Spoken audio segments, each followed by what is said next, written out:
క్షణికావేశంలో అర్థాంతరంగా ఆగిపోతున్నాయి బతుకులు. 2 రోజుల్లో 2 చోట్ల కుటుంబాలతో సహా ఆత్మహత్యలు జరిగాయి. ఇవాళ కూకట్పల్లిలో 2 కుమారులతో సహా తల్లి సూసైడ్ చేసుకోగా, నిన్న నర్సరావుపేటలో 3 ఏళ్ల కూతురితో పాటు భార్యాభర్తలు ఆత్మహత్య చేసుకున్నారు. కూకట్పల్లిలో ఘటనకు మనస్పర్ధలే కారణంగా చెబుతున్నారు స్థానికులు. పూర్తిగా వివరాలు తెలుసుకుంటే ఇతను బోడా ప్రవీణ్ అని, ఇతను 31 ఇయర్స్.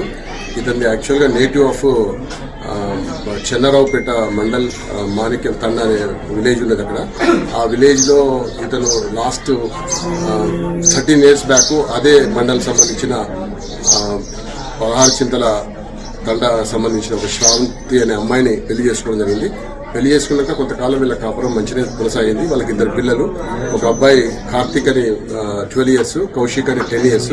వాళ్ళంతా కూడా పెళ్లైన దగ్గర నుంచి హైదరాబాద్లోనే కైతలాపూర్లో సొంత ఇంట్లో నివాసం ఉంటారు. కాకపోతే ఈ మధ్య కాలంలో ఒక అమ్మాయితోటి ఈ ప్రవీణ్ పరిచయం ఏర్పడుకుని అమ్మాయిని ప్రేమించి ఆమెను పెళ్లి చేసుకోవడం వల్లనే ఈ కుటుంబంలో ఇంకా కలతలు స్టార్ట్ అయ్యి, దాని తర్వాత ఇద్దరి మధ్యన చాలా మనస్పర్ధలు వచ్చి, గొడవలు వచ్చి అక్కడ పోలీస్ స్టేషన్లో కూడా కేసులు పెట్టుకోవడం దాకా జరిగిందని తెలుస్తూ ఉంది.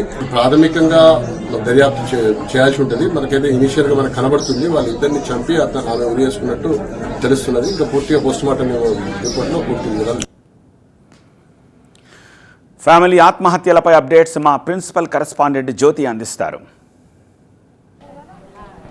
2 పిల్లల్ని చంపేసి ఆ తర్వాత తల్లి ఆత్మహత్య చేసుకున్నటువంటి ఘటన కైతలాపూర్లో ఉన్నటువంటి రాఘవేంద్ర నగర్ కాలనీలో చోటు చేసుకుంది. ప్రస్తుతం మనం ఘటన జరిగినటువంటి ప్రాంతం దగ్గర ఉన్నాము. మనం చూస్తున్నటువంటి ఇదే ఇంట్లో తల్లి శ్రవంతితో పాటు ఆమె భర్త ప్రవీణ్, 2 కుమారులైనటువంటి కార్తిక్, కౌశిక్, ఇద్దరు కూడా ఈ మొత్తం ఫ్యామిలీ అంతా ఇక్కడ నివసిస్తూ ఉన్నారు. అయితే ఈరోజు ఉదయం 11 గంటల ప్రాంతంలో 2 కుమారులు కూడా ఉరివేసి ఆ తర్వాత తల్లి కూడా ఉరివేసుకొని ఆత్మహత్యకు పాల్పడింది. అయితే మధ్యాహ్నం టైంలో పోలీసులకు ఇంటి పక్కన ఉన్నటువంటి వాళ్ళు సమాచారం ఇచ్చారు.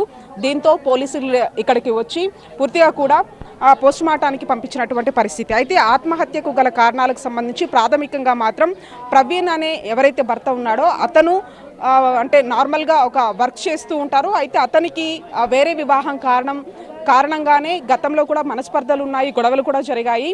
ఈ నేపథ్యంలో తరచూ జరిగేటటువంటి గొడవల కారణంగా గతంలో కూడా పెద్ద మనుషుల సమక్షంలో కూడా ఈ యొక్క పంచాయతీ కూడా జరిగింది. ఆ తర్వాత గత కొన్ని రోజుల నుంచి కూడా ప్రవీణ్ దూరంగా ఉంటూ ఉన్నాడు. ఆ తర్వాత నిన్న ఏం జరిగిందో తెలియదు, కానీ వాళ్ళ మధ్య జరిగినటువంటి గొడవల కారణంగానే ఆత్మహత్యకు పాల్పడ్డారనే దానికి సంబంధించి ప్రస్తుతం మాత్రం కూకట్పల్లి పోలీసులు కేసు నమోదు చేసుకుని దర్యాప్తు చేస్తున్నారు. ఇక్కడ లోకల్గా ఉన్నటువంటి కొంతమంది మహిళలు ఉన్నారు, వాళ్ళతో మాట్లాడదాము. అంటే ఏం చెప్తారు, ఏమవుతారు మీకు స్థానికంగా ఉండేటటువంటి వాళ్ళ? స్థానికంగా బస్తీలో ఉంటారండి, ఇంటి పక్కనే. నేను కాలనీ ప్రెసిడెంట్ని. నేనే ఒక 20 సార్లు వాళ్ళ పంచాయతీ చేసిన. ఆయన 2వ పెళ్లి చేసుకోవటము ఈ పిల్లకు ఇష్టం లేదు. 2 కొడుకులు ఉన్నారు. ఇంకా ఇలాంటి ఎందుకు చేస్తున్నావు ఈ పని అంటే ఆయన ఏమో ఎప్పటికీ వినాక ఇంకా సపరేట్ వెళ్ళి దొంగతనంగా ఎక్కడో పెళ్లి చేసుకున్నాడు. ఆ పిల్ల కూడా గత 6 నెలల కింద ఇక్కడికి వచ్చింది వీళ్ళ ఇంటికి. వస్తే ఈ పిల్ల కొట్లాడింది. శ్రవంతి అనే అమ్మాయి ఆమె కొట్టేసింది. ఎందుకు వచ్చినావు అంటే నా ఇష్టపూర్తంగా పెళ్లి చేసుకున్నాము ఇది అది అని వాళ్ళిద్దరు, ఈ ప్రవీణ్ ఆ పిల్ల ఇద్దరు కలిసి శ్రవంతి కొట్టిండ్రు. కొట్టిన తర్వాత కాలనీ వాసులందరూ తిట్టేసరికి ఇక్కడి నుంచి వెళ్ళిపోయింది ఆ అమ్మాయి. అక్కడి నుంచి వాళ్ళు అలాగే కలిసి ఉంటూ ఈ పిల్లల్ని పక్కన ఈయన ప్రవీణ్, ఈ అబ్బాయి పక్కన రూమ్ తీసుకున్నాడు. ఇంట్లో లేడు, ప్రజెంట్ అయితే బయటే ఉన్నాడు. రూమ్ తీసుకొని డైలీ వచ్చి పిల్లని టార్చర్ పెట్టేటోడు. ప్రాణాలు కోల్పోవటానికి ఈయన 100% ఈయన ఈ ప్రవీణ్ అనే అబ్బాయి. ఆమె టార్చర్ మామూలు టార్చర్ పెట్టేటోడు కాదు. అది మేము గల్లీ వాళ్ళు ప్రతిసారి మేము చూసేటోళ్ళము. నేనే ఒకసారి పిఎస్కి తీసుకెళ్ళి నా అమ్మాయికి న్యాయం చేయాలని. అంతకుముందు పెళ్లి అయినప్పుడు వీళ్ళు వరంగల్ పిఎస్లో ఎఫ్ఐఆర్ చేయించింది ఆ అమ్మాయి.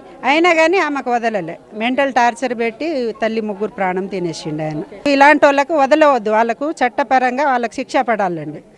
మొత్తానికి ఇది పరిస్థితి. భర్త ప్రవీణ్ వేరే మహిళని వివాహం చేసుకున్నదే కాకుండా తరచూ ఇబ్బందులు పెట్టడము, అంతేకాకుండా గొడవల కారణంగానే ఎవరైతే శ్రవంతి, అంతేకాకుండా 2 పిల్లల్ని కూడా చంపేసి ఆ తర్వాత తాను ఆత్మహత్య చేసుకుంది. దీనికి సంబంధించి ప్రవీణ్ను ఖచ్చితంగా శిక్షించాలంటూ కూడా కాలనీ వాసులు డిమాండ్ చేస్తున్నారు. దీనికి సంబంధించి కూకట్పల్లి పోలీసులు కూడా కేసు నమోదు చేసుకుని అన్ని కోణాల్లో కూడా దర్యాప్తు చేస్తున్నారు. ఇప్పుడు జర్నలిస్ట్ హరితో కలిసి జ్యోతి టీవీ 9 ఘటనా స్థలం నుంచి హైదరాబాద్.